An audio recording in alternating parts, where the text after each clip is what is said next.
Hello, I'm Catherine, and today's story is the second in the series of the Dorrington Deed Box by Arthur Morrison. The first one I've already recorded, and you can listen to it if you want. It's called The Narrative of Mr. James Rigby. So, Rigby is now going through some of Dorrington's effects, and this is one of the cases, one of Dorrington, the firm Dorrington and Hicks. One of the cases is called the case of Janissary. And earlier in time, we learn a little bit about how some of the events came to pass that happened to Rigby in the first story. Now, this story stands alone. You don't have to read the first one in order to enjoy this one. It's a story within itself, but it does have a little tie to the first story about Rigby himself and his father. Oh, I made a mistake while I was reading early on. There's a word that's called nobbled, and I thought it was a typo. I thought it was supposed to be hobbled, like to hobble a horse. But no, it is a word, a slang term. Nobbled meant, at least in the past, to drug a horse. And so if there's horse races and a horse is drugged, it's not going to be the winner. So that was a term that was used. And when I first saw it, I thought, can't be right. It has to be hobbled. So I said hobbled a couple times. Then I went and looked it up and I thought, oops, should have said nobbled. And then it shows up a couple times later on in the story. The case of Janissary. In this case, and indeed in most of the others, the notes and other documents found in the dockets would by themselves give but a faint outline of the facts, and indeed might easily be unintelligible to many people, especially as for much of my information I have been indebted to outside inquiries. Therefore, I offer no excuse for presenting the whole thing digested into plain narrative form with little reference to my authorities. Though I knew none of the actors in it, with the exception of the astute Dorrington, the case was especially interesting to me, as will be gathered from the narrative itself. The only paper in the bundle which I shall particularly allude to was a newspaper cutting of a date anterior by 9 or 10 months to the events I am to write of. It had evidently been cut at the time it appeared and saved, in case it might be useful, in a box in the form of a book, containing many hundreds of others. From this receptacle it had been taken and attached to the bundle during the progress of the case.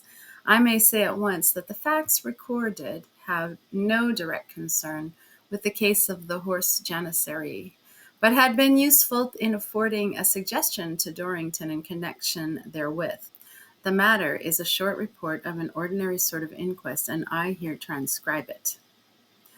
Dr. 𝒂𝒔𝒆 held an inquest yesterday on the body of Mr. Henry Lawrence, whose body was found on Tuesday morning last in the river near 𝒂𝒏𝒊𝒔𝒔𝒂𝒓𝒚. The deceased was well known in certain sporting circles. Sophia Lawrence, the widow, said that the deceased had left home on Monday afternoon at about 5 in his usual health, saying that he was to dine at a friend's, and she saw nothing more of him till called upon to identify the body. He had no reason for suicide, and so far as witness knew, was free from pecuniary embarrassments. He had indeed been very successful in betting recently. He habitually carried a large pocketbook with papers in it. Mr. Robert Naylor, commission agent, said that deceased dined with him that evening at his house in Gold Street, Chelsea, and left for home at about 11:30. He had at the time a sum of nearly £400 upon him, chiefly in notes, which had been paid him by witness in settlement of a bet. It was a fine night, and deceased walked in the direction of Chelsea Embankment. That was the last witness saw of him. He might not have been perfectly sober, but he was not drunk, and was capable of taking care of himself. The evidence of the Thames police went to show that no money was on the body when found, except a few coppers, and no pocketbook. Dr. William Hodgetts said that death was due to drowning. There were some bruises on the arms and head which might have been caused before death. The body was a very healthy one. The coroner said that there seemed to be a very strong suspicion of foul play unless the pocketbook of the deceased had got out of his pocket in the water. But the evidence was very meager, although the police appeared to have made every possible inquiry. The jury returned a verdict of found drowned, though how the deceased came into the water there was no evidence to show.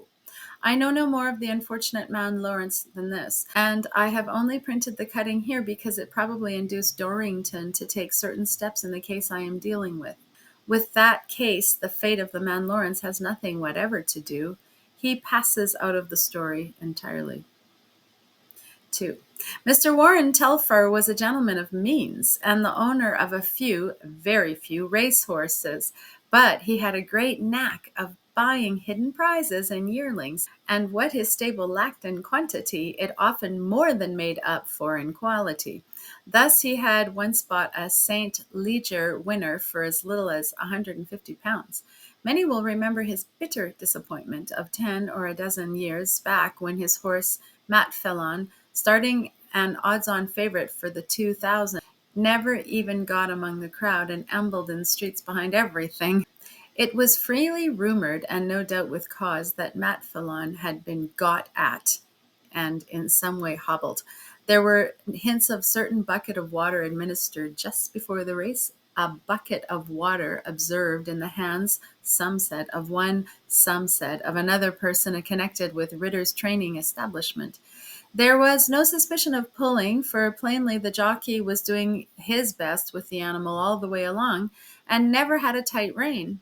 So a hobbling it might have been, said the knowing ones, and Mr. Warren Telfer said so too, with much bitterness. More, he immediately removed the horses from Ritter's stables and started a small training place of his own, for his own horses merely, putting an old steeplechase jockey in charge, who had come out of a bad accident, permanently lame, and had fallen on evil days. The owner was an impulsive and violent-tempered man who, once a notion was in his head, held to it through everything and in spite of everything. His misfortune with 𝒂𝒏𝒊𝒔𝒂𝒓𝒚 made him the most insanely distrustful man alive. In everything he fancied he saw a trick, and to him every man seemed a scoundrel. He could scarce bear to let the very stable boys touch his horses, and although for years all went as well as could be expected in his stables, his suspicious distrust lost nothing of its virulence. He was perpetually fussing about the stables, making surprise visits and laying futile traps that convicted nobody. The sole tangible result of this behavior was a violent quarrel between Mr. Warren Telfer and his nephew Richard, who had been making a lengthened stay with his uncle. Young Telfer, to tell the truth, was neither so discreet nor so exemplary in behavior as he might have been, but his temper was that characteristic of the family. And when he conceived that his uncle had an idea that he was communicating stable secrets to friends outside, there was an animated row, and the nephew betook himself and his luggage somewhere else. Young Telfer always insisted, however, that his uncle was not a bad fellow on the whole, though he had habits of thought and conduct that made him altogether intolerable at times. But the uncle had no good word for his graceless nephew, and indeed Richard Telfer betted more than he could afford, and was not so particular in his choice of sporting acquaintances as a gentleman should have been.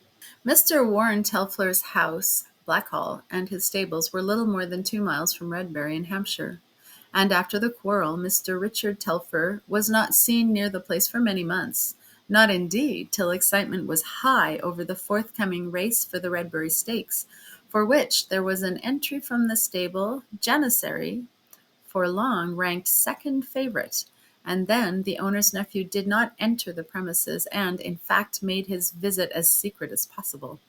I have said that Janissary was long ranked second favourite for the Redbury Stakes, but a little more than a week before the race he became first favourite, owing to a training mishap to the horse fancied first, which made its chances so poor that it might have been scratched at any moment. And so far was Janissary above the class of the field, though it was a 2-year-old race, and there might be a surprise, that it at once went to far shorter odds than the previous favorite, which indeed, had it run fit and well, would have found Janissary no easy colt to beat.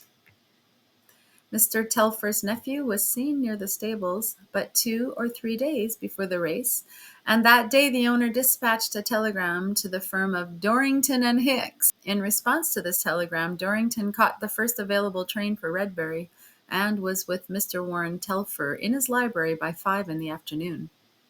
"It is about my horse Janissary that I want to consult you, Mr. Dorrington," said Mr. Telfer. "It's right enough now, or at least was right at exercise this morning, but I feel certain that there's some diabolical plot on hand somewhere to interfere with the horse before the Redbury Stakes day. And I'm sorry to have to say that I suspect my own nephew to be mixed up in it in some way. In the first place, I may tell you that there is no doubt whatever that the colt, if let alone, and bar accident, can win in a canter. He could have won even if Harold, the late favorite, had been kept well, for I can tell you that Janissary is a far greater horse than anybody is aware of outside my establishment, or at any rate, than anybody ought to be aware of, if the stable secrets are properly kept. His pedigree is nothing very great, and he never showed his quality till quite lately in private trials. Of course, it has been leaked out somehow that the colt is exceptionally good. I don't believe I can trust a soul in the place. How should the price have gone up to 5-4 unless somebody's been telling what he's paid not to tell? But that isn't all. As I have said, I've a conviction that something's on foot. Somebody wants to interfere with the horse. Of course, we get a tout about now and then, but the downs are pretty big, and we generally manage to dodge them if we want to. On the last 3 or 4 mornings, however, whenever Janissary might be taking his gallop, there was a big, hulking fellow with a red beard and spectacles, not so much watching the horse as trying to get hold of the lad.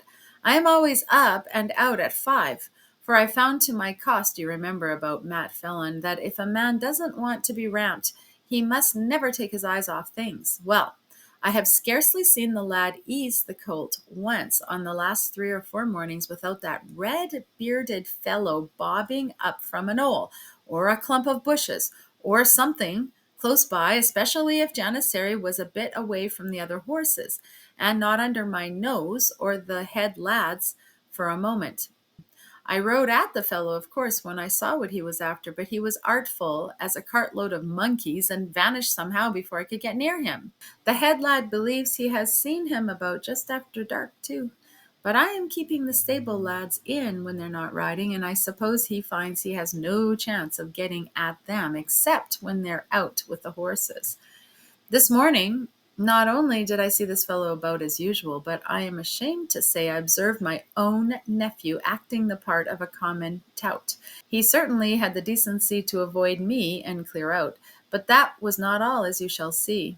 This morning, happening to approach the stables from the back, I suddenly came upon the red-bearded man giving money to a groom of mine. He ran off at once, as you may guess, and I discharged the groom where he stood, and would not allow him into the stables again. He offered no explanation or excuse, but took himself off, and half an hour afterward I almost sent away my head boy too. For when I told him of the dismissal, he admitted he had seen the same groom taking money from my nephew at the back of the stables 1 hour before, and had not informed me. He said that he thought that as it was only Mr. Richard, it didn't matter. Fool! Anyway, the groom has gone, and so far as I can tell as yet, the colt is all right. I examined him at once, of course, and I also turned over a box that Weeks, the groom, used to keep brushes and odd things in. There I found this paper full of powder. I don't yet know what it is, but it's certainly nothing he had any business with in the stable. Will you take it? And now, Mr. Telfer went on, I am in such an uneasy state that I want your advice and assistance. Quite apart from the suspicious and more than suspicious circumstances I have informed you of, I am certain, I know it without being able to give precise reasons, I am certain that some attempt is being made at disabling Janissary before Thursday's race. I feel it in my bones, so to speak. I had the same suspicion just before that 2000 when 𝒂𝒊𝒔𝒔𝒂𝒓𝒚 was got at. The thing was in the air, as it is now. Perhaps it's a sort of instinct, but I rather think it is the result of an unconscious absorption of a number of little indications about me. Be it as it may, I am resolved to leave no opening to the enemy if I can help it, and I want you to see if you can suggest any further precautions beyond those I am taking. Come and look at the stables. Dorrington could see no opening for any piece of rascality by which he might make more of the case than by serving his client loyally, so he resolved to do the latter. He followed Mr. Telfer through the training stables, where 8 or 9 thoroughbreds stood, and could suggest no improvement upon the exceptional precautions that already existed. "No," said Dorrington, "I don't think you can do any better than this, at least on this, the inner line of defense. But it is best to make the outer lines secure first. By the way, this isn't Janissary, is it? We saw him farther up the road, didn't we?" "Oh, no, that's a very different sort of colt, though he does look like him, doesn't he? People who've been up and down the stables once or twice often confuse them. They're both bays, much of a build and about the same height, and both have a bit of stocking on the same leg, though Janissary's is bigger, and this animal has a white star, but you never saw two creatures look so alike and run so differently. This is a dead loss, not worth his feed. If I can manage to wind him up to something like a gallop, I shall try to work him off in a selling plate somewhere. But as far as I can see, he isn't good enough even for that. He's a disappointment, and his stock's far better than Janissary's too. And he cost half as much again. Yearlings are a lottery. Still, I've drawn a prize or two among them at one time or another. Ah, yes, so I've heard. But now, as to the other defenses I was speaking of, let us find out who is trying to interfere with your horse. Do you mind letting me into the secrets of the stable commissions? Oh, no, we're talking in confidence, of course. I've backed the colt pretty heavily all around, but not too much anywhere. There's a good slice with Barker. You know Barker, of course. Mullins has 1,000 down for him, and that was at 5-1 before Harold went amiss. Then there's Ford and Lascelles, both good men, and Naylor. He's the smallest man of them all, and there's only 100 or two with him, though he's been laying the horse pretty freely everywhere, at least until Harold went wrong. And there's Petter, but there must have been a deal of money laid to outside backers, and there's no telling who may contemplate a ramp.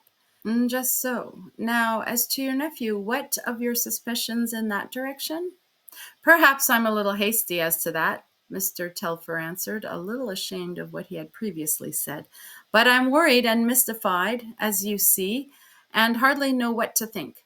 My nephew Richard is a little erratic, and he has a foolish habit of betting more than he can afford. He and I quarreled some time back while he was staying here because I had an idea that he had been talking too freely outside. He had, in fact, and I regarded it as a breach of confidence.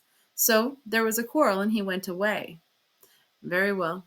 I wonder if we can get a bed at the Crown at Redbury? I'm afraid it'll be crowded, but I'll try." "But why trouble? Why not stay with me and be near the stables?" "Because then I should be of no more use to you than one of your lads. People who come out here every morning are probably staying at Redbury, and I must go there after them."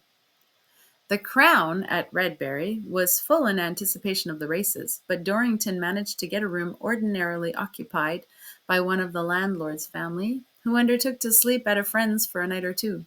This settled, he strolled into the yard, and soon fell into animated talk with the hostler on the subject of the forthcoming races. All the town was backing Janissary for the stakes, the hostler said, and he advised Dorrington to do the same. During this conversation, two men stopped in the street just outside the yard gate talking.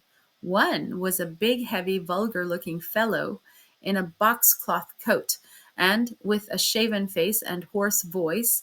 The other was a slighter, slimmer, younger, and more gentlemanlike man, though there was a certain patchy color about his face that seemed to hint of anything but teetotalism. "There," said the hostler, indicating the younger of these two men, That's young Mr. Telfer, him as whose uncle's owner of Janissary. He's a young plunger, he is, and he's on Janissary too. He give me the tip straight this morning. You put your little bit on my uncle's colt, he said. That's all right. I ain't such pals with the old man as I was, but I've got the tip that his money's down on in it. So don't neglect your opportunities, Thomas, he says, and I haven't. He's stopping in our house, is young Mr. Richard. And who is that he is talking to? A bookmaker? Yes, sir. That's Naylor, Bob Naylor. He's got Mr. Richard's bets. Perhaps he's putting on a bit more now. The men at the gate separated, and the bookmaker walked off down the street in the fast gathering dusk. Richard Telfer, however, entered the house, and Dorrington followed him. Telfer mounted the stairs and went into his room. Dorrington lingered a moment on the stairs and then went and knocked at Telfer's door. "Hello!" cried Telfer, coming to the door and peering out into the gloomy corridor. "I beg pardon," Dorrington replied courteously. "I thought this was Naylor's room." "No, it's number 23 by the end, but I believe he's just gone down the street." Dorrington expressed his thanks and went to his own room. He took one or two small instruments from his bag and hurried stealthily to the door of number 23. All was quiet, and the door opened at once to Dorrington's pick lock, for there was nothing but the common tumbler rim lock to secure it. Dorrington, being altogether an unscrupulous scoundrel, would have thought nothing of entering a man's room thus for purposes of mere robbery. Much less scruple had he in doing so in the present circumstances. He lit the candle in a little pocket lantern, and, having secured the door, looked quickly about the room. There was nothing unusual to attract his attention, and he turned to two bags lying near the dressing table. One was the usual bookmaker's satchel, and the other was a leather traveling bag. Both were locked.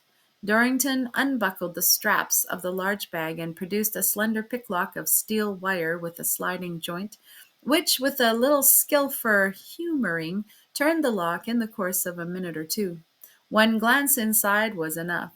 There on the top lay a large false beard of strong red, and upon the shirts below was a pair of spectacles.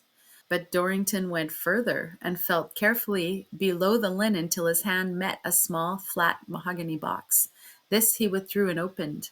Within, on a velvet lining, lay a small silver instrument resembling a syringe. He shut and replaced the box, and having rearranged the contents of the bag, shut, locked, and strapped it, and blew out his light. He had found what he had come to look for. In another minute, Mr. Bob Naylor's door was locked behind him, and Dorrington took his picklocks to his own room. It was a noisy evening in the commercial room at the Crown. Chaff and laughter flew thick, and Richard Telfer threatened Naylor with a terrible settling day. More was drunk than thirst strictly justified, and everybody grew friendly with everybody else. Dorrington, sober and keenly alert, affected the reverse, and exhibited a special and extreme affection for Mr. Bob Naylor. His advances were unsuccessful at first, but Dorrington's manner and the Crown whisky overcame the bookmaker's reserve, and at about 11 o'clock the two left the house arm in arm for a cooling stroll in the High Street. Dorrington blabbed and chattered with great success, and soon began about Janissary. "So you've pretty well done all you want with Janissary, eh? Book full. Nothing like keeping a book, even all around. It's the safest way, specially with such a colt as Janissary about. My boy!" He nudged Naylor genially. No doubt it's a good colt, but old Telfer has rum notions about preparation, hasn't he?" "I dunno," replied Naylor. "How do you mean?" "Why, what does he have the horse led up and down the stable for? Half an hour every afternoon?" "Didn't know he did." But he does. I came across it only this afternoon. I was coming over the downs, and just as I got round behind Telfer's stables, there I saw a fine bay colt with a white stocking on the off hind leg, well covered up in a suit of clothes, being led up and down by a lad, like a sentry, up and down, about 20 yards each way, and nobody else about. "Hullo!" says I to the lad. "Hullo! What horse is this?" "Janissary," says the boy. Pretty free for a stable lad. "Ah," says I, "and what are you walking him like that for?" "Dunno," says the boy, "but it's governor's orders. Every afternoon at 2 to the minute, I have to bring him out here and walk him like this for half an hour exactly, nothing more nor less. And then he goes in and has a handful of malt. But I don't know why." "Well," says I, "I've never heard of that being done before. But he's a fine colt." And I put my hand under the cloth and felt him, hard as nails and smooth as silk. "And the boy let you touch him?" "Yes, he struck me as a bit easy for a stable boy, but it's an odd trick, isn't it? That of the half-hour's walk and the handful of malt. Never hear of anybody else doing it, did you?" "No, I never did." And they talked and strolled for another quarter of an hour, and then finished up with one more drink. 4. The next was the day before the race, and in the morning Dorrington made a circuit, came to Mr. Warren Telfer's from the farther side. As soon as they were assured of privacy, "Have you seen the man with the red beard this morning?" asked Dorrington. "No, I looked out pretty sharply too." "That's right. If you like to fall in with my suggestions, however, you shall see him at about 2 o'clock and take a handsome rise out of him." "Very well," Mr. Telfer replied. "What's your suggestion?" "I'll tell you. In the first place, what's the value of that other horse that looks so like Janissary?" "Hammond is his name. He's worth, well, what will he fetch? I'll sell him for 50 and be glad of the chance." "Very good. Then you'll no doubt be glad to risk his health temporarily to make sure of the Redbury Stakes and to get longer prices for anything you may like to put on between now and tomorrow afternoon. Come to the stables and I'll tell you. But first, is there a place where we may command a view of the ground behind the stables without being seen?" "Yeah, there's a ventilation grating at the back of each stall." "Good. Then we'll watch from Hamid's stall, which will be empty. Select your most wooden-faced and most careful boy and send him out behind the stable with Hamid at 2 o'clock to the moment. Put the horse in a full suit of clothes. It is necessary to cover up that white star, and tell the lad he must lead it up and down slowly for 20 yards or so. I rather expect the red-bearded man will be coming along between 2 o'clock and 2:30. You will understand that Hamid is to be Janissary for the occasion. You must drill your boy to appear a bit of a fool and to overcome his stable education sufficiently to chatter freely, so long as it is the proper chatter. The man may ask the horse's name, or he may not. Anyway, the boy mustn't forget it is Janissary he's leading. You have an odd fad. You must know, and the boy must know it too, in the manner of training. This ridiculous fad is to have your colt walked up and down for half an hour exactly at 2 o'clock every afternoon, and then give him a handful of malt as he comes in. The boy can talk as freely about this as he pleases, and also about the colt's chances and anything else he likes. And he is to let the stranger come up and talk to the horse and pat him, in short, to do as he pleases. Is that plain?" "Perfectly. You have found out something about this red-bearded chap, then?" "Oh, yes. It's Naylor, the bookmaker, as a matter of fact, with a false beard." "What? Naylor?"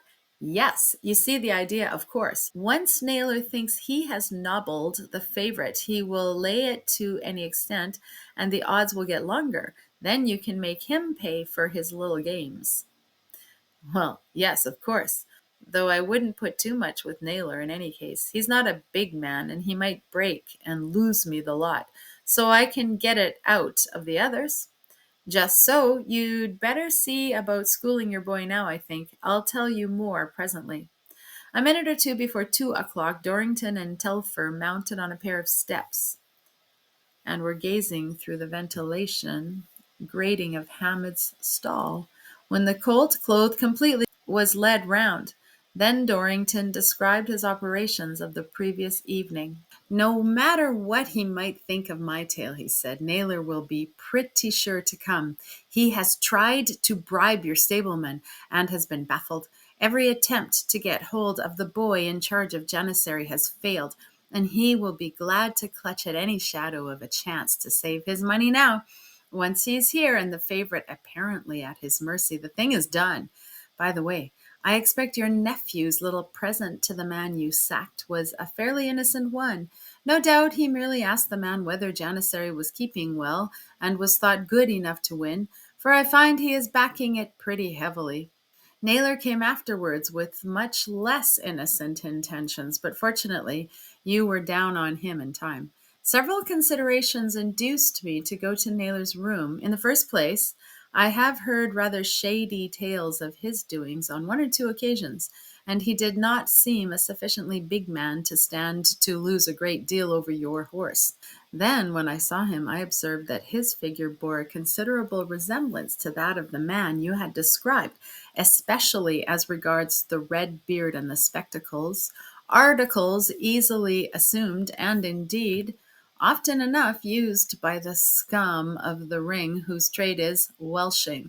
And apart from these considerations, here, at any rate, was one man who had an interest in keeping your colt from winning. And here was his room waiting for me to explore, so I explored it, and the card turned up trumps. As he was speaking, the stable boy, a stolid-looking youngster, was leading Hamid back and forth on the turf before their eyes. "There's somebody," said Dorrington suddenly, "over in that clump of trees. Yes, our man, sure enough. I felt pretty sure of him after you had told me that he hadn't thought it worth while to turn up this morning. Here he comes." Naylor, with his red beard sticking out over the collar of his big coat, came slouching along with an awkwardly assumed air of carelessness and absence of mind. "Hello!" he said suddenly, as he came abreast of the horse, turning as though by now aware of its presence. "That's a valuable sort of horse, isn't it, my lad?" "Yes," said the boy, "it is. He's going to win the Redbury Stakes tomorrow. It's Janissary." "Oh, Janissary, is it?" Naylor answered with a quaint affectation of gaping ignorance.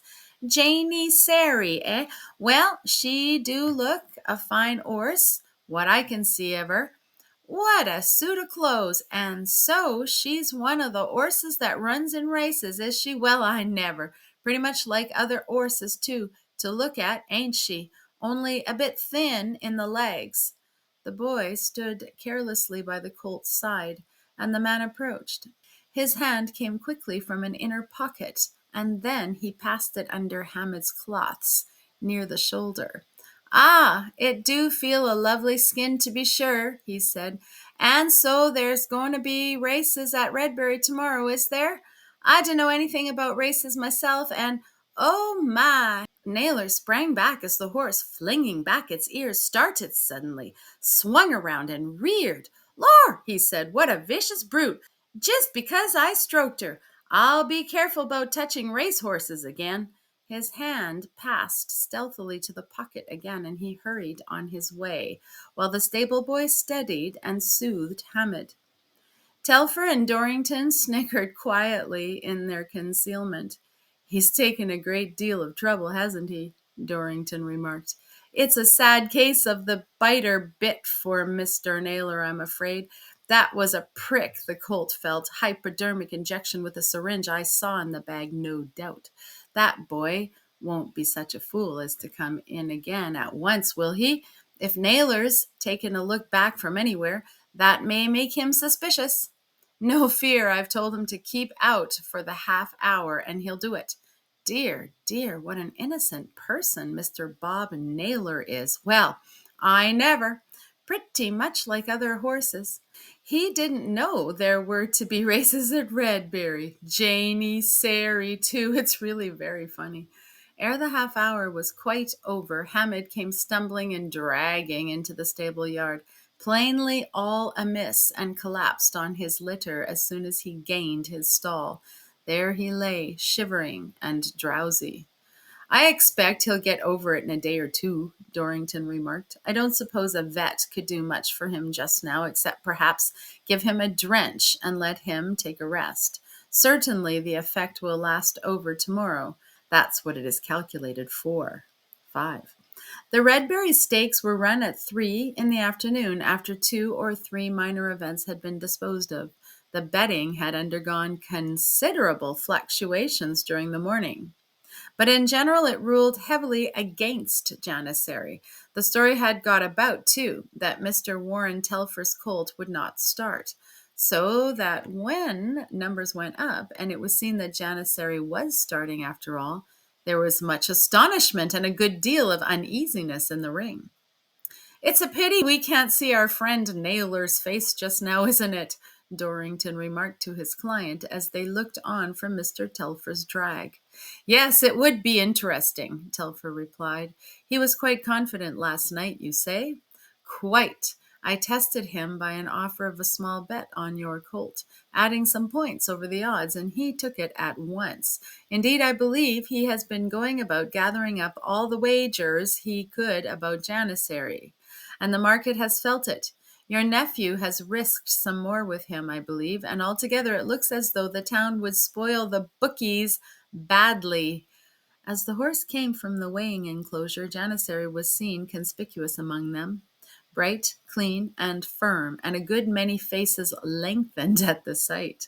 The start was not so good as it might have been, but the favorite, the starting price had gone to evens, was not left, and they got away well in the crowd of 10 starters. There he lay till rounding the bend, when the Telfer Blue and Chocolate was seen among the foremost and near the rails. Mr. Telfer almost trembled as he watched through his glasses. "Hang that Willett," he said almost to himself. "He's too clever against those rails before getting clear. All right, though. All right. He's coming." Janissary, indeed, was showing in front, and as the horses came along the straight, it was plain that Mr. Telfer's colt was holding the field comfortably.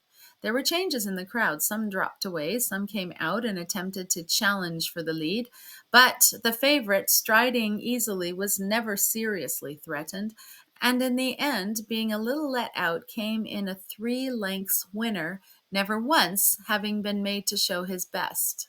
"I congratulate you, Mr. Telfer," said Dorrington, "and you may congratulate me." "Certainly, certainly," said Mr. Telfer hastily, hurrying off to lead in the winner. It was a bad race for the ring, and in the open parts of the course many a humble fielder grabbed his satchel ere the shouting was over and made his best pace for the horizon, and more than one pair of false whiskers as red as nailers came off suddenly, while the owner betook himself to a fresh stand. Unless a good many outsiders sailed home before the end of the week, there would be a bad Monday for lawyers. But all sporting Redberry was jubilant. They had been on the local favorite for the local race, and it had won. 6. Mr. Bob Naylor got bit back, in his own phrase, on other races by the end of the week. But all the same, he saw a black settling day ahead. He had been done for a certainty. He had realized this as soon as he saw the numbers go up for the Redberry Stakes. Janissary had not been drugged after all. That meant that another horse had been substituted for him, and that the whole thing was an elaborate plant. He thought he knew Janissary pretty well by sight, too, and rather prided himself on having an eye for a horse, but clearly it was a plant, a complete do. Telfer was in it, and so of course was that gentlemanly stranger who had strolled along Redbury High Street with him that night, telling that cock and bull story about the afternoon walks and the handful of malt. This was a nice schoolboy tale to take in a man who had thought himself broad as Cheapside. He cursed himself high and low. To be done and to know it was a galling thing. But this would be worse. The tale would get about. They would boast of a clever stroke like that, and that would injure him with everybody, with honest men, because his reputation as it was could bear no worsening, and with knaves like himself, because they would laugh at him and leave him out when any little cooperative swindle was in contemplation. But though the chagrin of the defeat was bitter bad enough, his losses were worse. He had taken everything offered on Janissary after he had nobbled the wrong horse and had given almost any odds demanded. Do as he might, he could see nothing but a balance against him on Monday, which, though he may pay out his last cent, he could not cover by several £100. But on the day he met his customers at his club as usual and paid out freely. Young Richard Telfer, however, with whom he was heavily in, he put off till the evening. "I've been a bit disappointed this morning over some ready that was to be paid over," he said, "and I've used the last check form in my book. You might come and have a bit of dinner with me tonight, Mr. Telfer, and take it then." Telfer assented without difficulty. "All right, then, that's settled. You know the place, Gold Street, 7 sharp. The missis'll be pleased to see you, I'm sure, Mr. Telfer. Let's see, it's 1,530 altogether, isn't it?" "Yes, that's it. I'll come." Young Telfer left the club, and at the corner of the street ran against Dorrington. Telfer, of course, knew him, but as his late fellow guest at the Crown at Redbury, and this was their first meeting in London after their return from the races. "Ah," said Telfer, "going to draw a bit of Janissary money, eh?" "Oh, I haven't much to draw," Dorrington answered, "but I expect your pockets are pretty heavy if you've just come from Naylor." "Yes, I've just come from Naylor, but I haven't touched the 𝑚𝒂𝒔𝒆 just yet," replied Telfer cheerfully. "There's been a run on Naylor, and I'm going to dine with him and his respectable missus this evening, and draw the plunder then. I feel rather curious to see what sort of establishment a man like Naylor keeps going. His place is in Gold Street, Chelsea."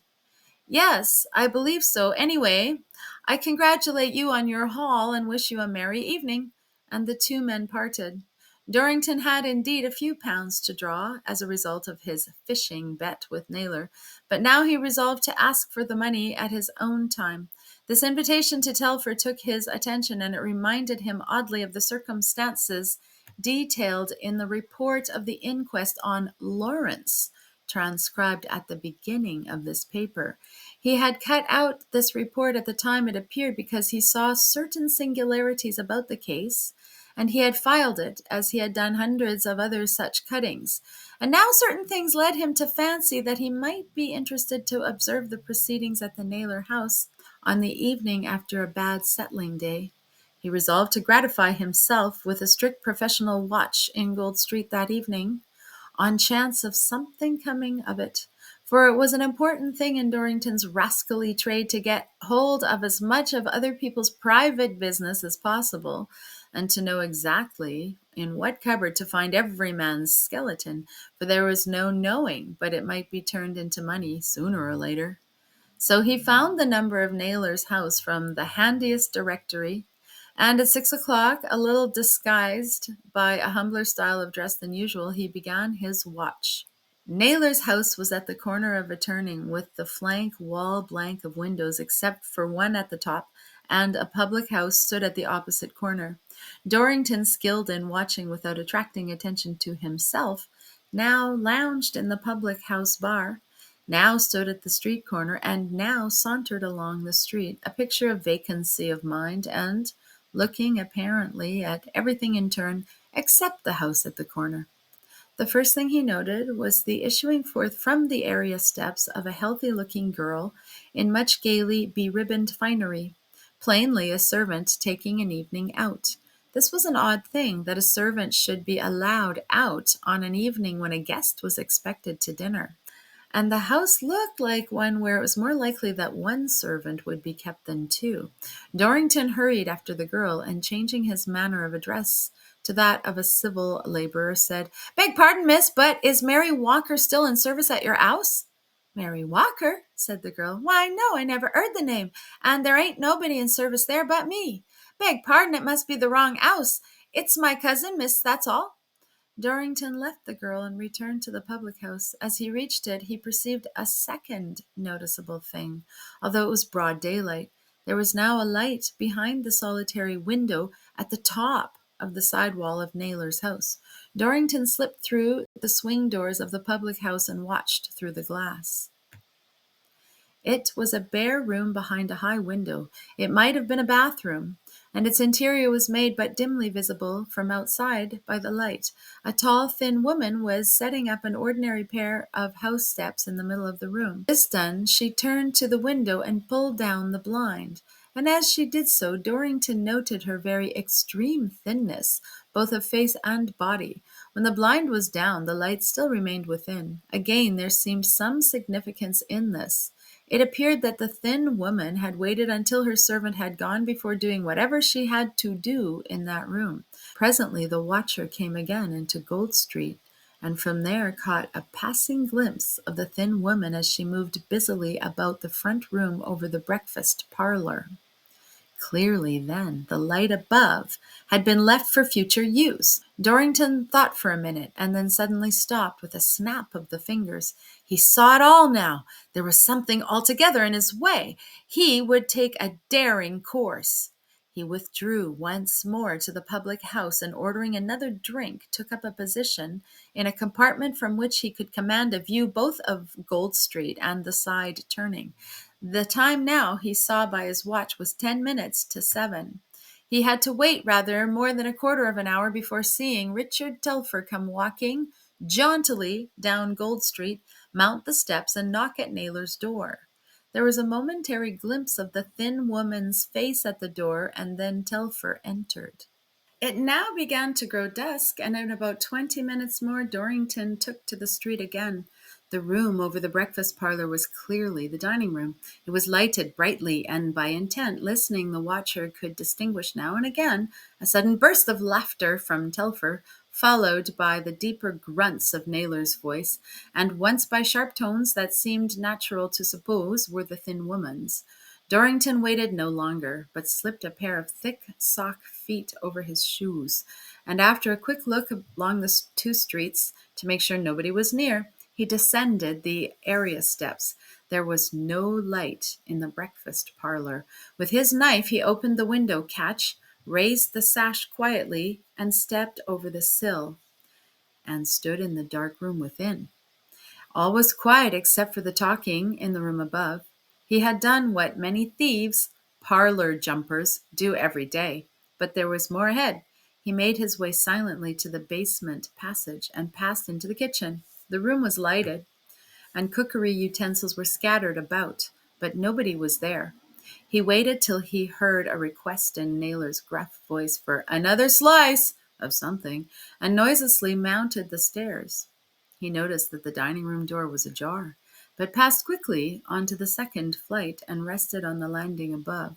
Mrs. Naylor would probably have to go downstairs once or twice again, but he did not expect anybody in the upper part of the house just yet. There was a small flight of stairs above the landing whereon he stood, leading to the servant's bedroom and the bathroom. He took a glance at the bathroom with its feeble lamp, its steps, and its open ceiling trap, and returned again to the bedroom landing. There he stood, waiting watchfully. Twice the thin woman emerged from the dining room, went downstairs, and came up again, each time with food and plates.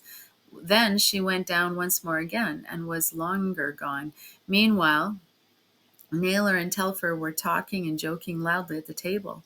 When once again Dorrington saw the crown of the thin woman's head rising over the bottom stair, he perceived that she bore a tray set with cups already filled with coffee. These she carried into the dining room, whence presently came the sound of striking matches. After this the conversation seemed to flag, and Telfer's part in it grew less and less, till it ceased altogether, and the house was silent, except for a sound of heavy breathing. Soon this became almost a snore, and then there was a sudden noisy tumble, as of a drunken man, but still the snoring went on, and the Naylors were talking in whispers. There was a shuffling and heaving sound, and a chair was knocked over.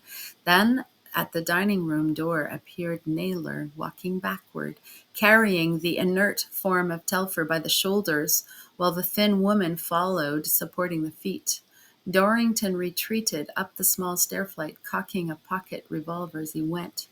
Up the stairs they came, Naylor puffing and grunting with the exertion, and Telfer still snoring soundly on, till at last, having mounted the top flight, they came in at the bathroom door, where Dorrington stood to receive them, smiling and bowing pleasantly, with his hat in one hand and his revolver in the other. The woman from her position saw him first, and dropped Telfer's legs with a scream. Naylor turned his head and then also dropped his end.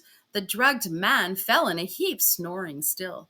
Naylor, astounded and choking, made as if to rush at the interloper, but Dorrington thrust the revolver into his face and exclaimed, still smiling courteously, "Mind, mind, it's a dangerous thing, is a revolver, and apt to go off if you run against it."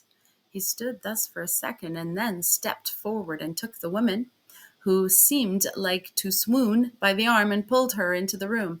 "Come, Mrs. Naylor," he said, "you're not one of the fainting sort, and I think I'd better keep two such clever people as you under my eye, or one of you may get into mischief.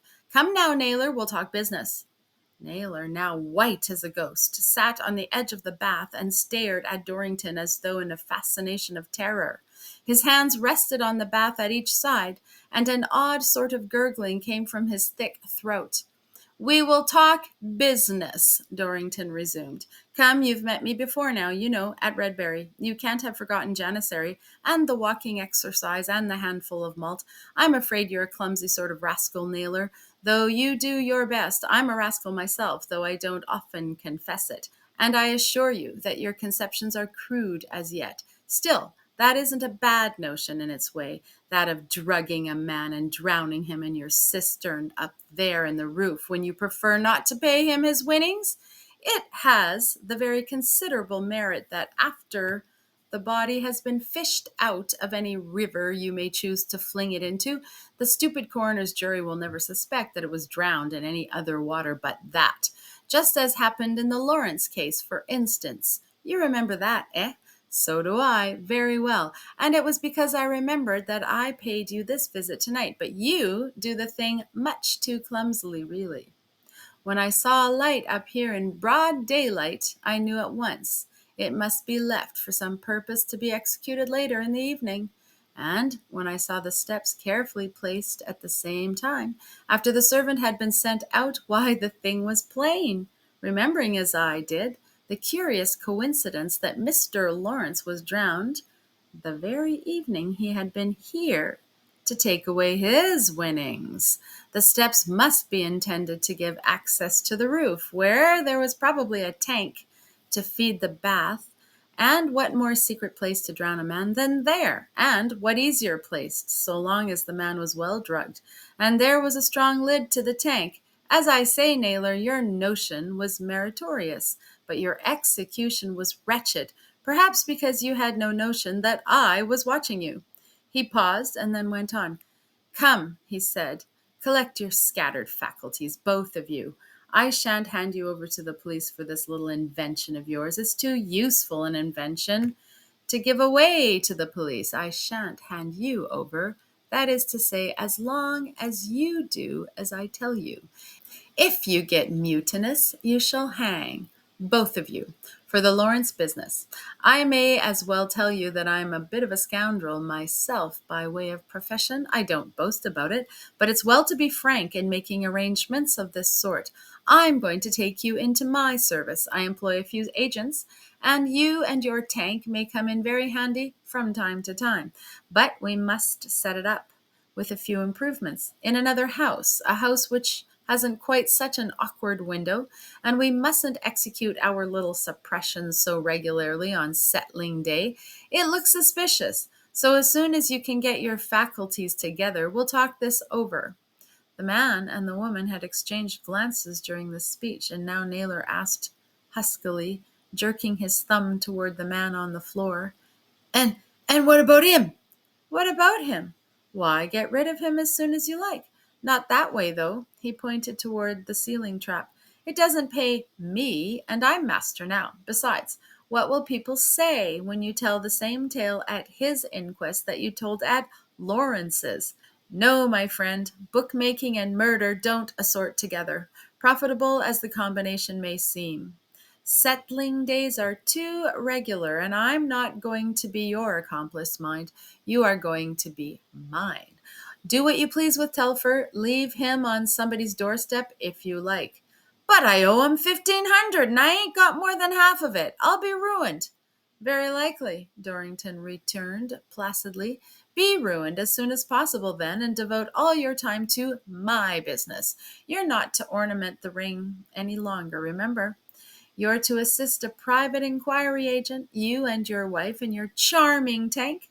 Repudiate the debt if you like. It's a mere gaming transaction, and there's no legal claim. Or leave him in the street and tell him he's been robbed. Please yourself as to this little roguery, you may as well, for it's the last you will do on your own account.